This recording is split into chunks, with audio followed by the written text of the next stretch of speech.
Multiple sclerosis, also known as MS, is a disease that affects over 400,000 people in the United States alone. MS is a lifelong illness characterized by the onset of neurological symptoms.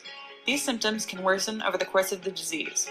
Some early symptoms include numbness, weakness, a loss of balance and coordination. Later symptoms can be tremors, unsteady gait, nerve pain, and dizziness. Many of those with MS are required to use a wheelchair. MS is caused by the patient's own antibodies attacking nerve cells in the body. In a healthy person, nerve cells send electrical signals down long axon fibers. These fibers are protected by myelin sheaths.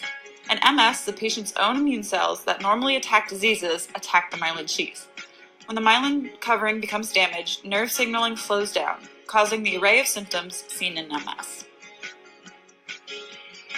It is not known why the body's immune system attacks itself. MS is characterized by immune attack on the nervous system, though autoimmune diseases can affect different parts of the body. Though it is theorized that an unhealthy lifestyle and a genetic predisposition put one at greater risk for MS, the root cause is not known. There is currently no cure for MS. Treatments focus on slowing the progression of the disease and managing symptoms.